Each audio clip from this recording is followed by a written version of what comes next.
जी, अस्सलाम वालेकुम, क्या हाल है? सब लोग खैरियत से हैं? अगर आप भी गार्डनिंग करते हैं और आपके पौधों की सीडलिंग चिड़ियाँ, परिंदे, गुलहरियाँ या चूहे खा जाते हैं, या इसके अलावा बिल्लियाँ आपके गमलों या बाग में गंदगी फैलाती हैं, तो फिर आप इस फर्टिलाइज़र के इस्तेमाल से इस प्रॉब्लम से छुटकारा पा सकते हैं। इस फर्टिलाइज़र का नाम क्या है? कैसे अप्लाई करना है? मुकम्मल इन्फॉर्मेशन इस वीडियो में है, तो आपने क्या करना है, वीडियो आखिर तक वॉच करनी है। तो चलिए वीडियो शुरू करते हैं। उससे पहले छोटी सी रिक्वेस्ट है, चैनल को सब्सक्राइब और इस बेल आइकन पर ज़रूर प्रेस करें ताकि हर वीडियो का नोटिफिकेशन आप तक पहुंच सके।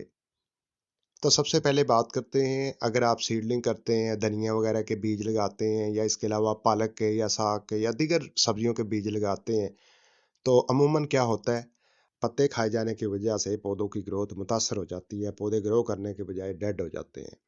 एक तो ये प्रॉब्लम है, दूसरा प्रॉब्लम ये होता है कि बिल्लियाँ गार्डन में बहुत ज़्यादा आती हैं, वहाँ पेशाब करती हैं, आलूदगी फैलाती हैं या मिट्टी को खोद देती हैं, या इसके अलावा गुलहरियाँ बहुत ज़्यादा आती हैं, बिलख़ुसूस गुलहरियाँ तो उस मौसम में बहुत ज़्यादा आती हैं जब पौधों के ऊपर फल और सब्जियाँ बनी हों। अगर इन तमाम प्रॉब्लम में से किसी एक प्रॉब्लम से भी आप गुज़र रहे हैं, तो आप फौरी तौर पर इस फर्टिलाइज़र का इस्तेमाल करें। ये फर्टिलाइज़र भी है और दवाई की दवाई भी है। अगर दवाई के तौर पर इसको इस्तेमाल करें तो इसका पस मंज़र ये है कि इसके अंदर एक ऐसी स्मेल होती है, एक ऐसी बदबू होती है, जो बिल्लियों, चूहों, गुलहरियों को तो बिल्कुल भी पसंद नहीं है और बिलख़ुसूस जो परिंदे होते हैं, वो भी पास नहीं आते। अगर इस फर्टिलाइज़र के अंदर न्यूट्रिएंट्स की बात की जाए तो इसके अंदर नाइट्रोजन की मिकदार बहुत ज़्यादा पाई जाती है। जिन पौधों को आप ज़्यादा हरा-भरा करना चाहते हैं, नई ब्रांचेज़ और पत्तियाँ बनाना चाहते हैं, जंगल की तरह घना करना चाहते हैं, तो फिर भी आप इस फर्टिलाइज़र का इस्तेमाल कर सकते हैं।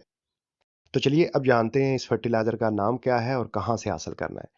इस फर्टिलाइज़र का नाम ब्लड मिल फर्टिलाइज़र है, ये गार्डनिंग शॉप से बआसानी मिल जाती है। इसके अलावा आप इसे ऑनलाइन भी खरीद सकते हैं। जब आप इस फर्टिलाइज़र को हासिल कर लें, तो पहला और ज़रूरी काम ये करना है कि आपने इसे बंद जार में पैक करके रखना है, क्योंकि ये जब सिली होती है तो ख़राब हो जाती है। तो आपने इसे एयर टाइट ढक्कन में बंद करके रखना है। सेकंड नंबर पर जब आपने इस फर्टिलाइज़र का इस्तेमाल करना है, तो 2 पर्पज़ के लिए इस्तेमाल कर सकते हैं। तो सबसे पहले तरीका इस्तेमाल सीखते हैं, अगर आपके गार्डन में बिल्लियाँ और चूहे आते हैं, आलूदगी फैलाते हैं या गुलहरियाँ आती हैं, फलों और सब्जियों को ख़राब कर देती हैं, तो उसके लिए आपने क्या करना है, ब्लड मिल फर्टिलाइज़र की इस तरह चूंडी पकड़नी है और मट्टी के सरफेस पे बखेर दें, गुड़ाई वगैरह ना करें। फिर इसके साथ-साथ गमलों के इर्द-गिर्द भी बखेर सकते हैं, ताकि इसकी स्मेल रहे। बिल्लियाँ, चूहे, गुलहरियाँ जो गार्डन में आती हैं, इसकी स्मेल से दूर भागेंगे। अब आ जाते हैं, अगर आपकी लगाई गई सीडलिंग या छोटे पौधों की पत्तियाँ इस तरह खाई जाती हैं, तो उसके लिए क्या करना है, इस तरह का ना एक डब्बा लेना है, 1 लीटर पानी डाल लेना है और 1 चम्मच ब्लड मिल फर्टिलाइज़र का भर के पानी में मिक्स करके कम से कम 24 घंटे के लिए रख दें।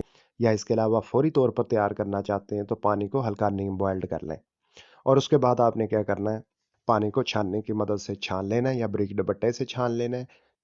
छानने के बाद जो लिक्विड होगा, इसमें कोई चीज़ शामिल करने की ज़रूरत नहीं है। इसी तरह शावर वाली बोतल में डालें, ब्रांचेज़ के ऊपर, मिट्टी के ऊपर, गमलों के ऊपर या इर्द-गिर्द भी आप स्प्रे कर सकते हैं।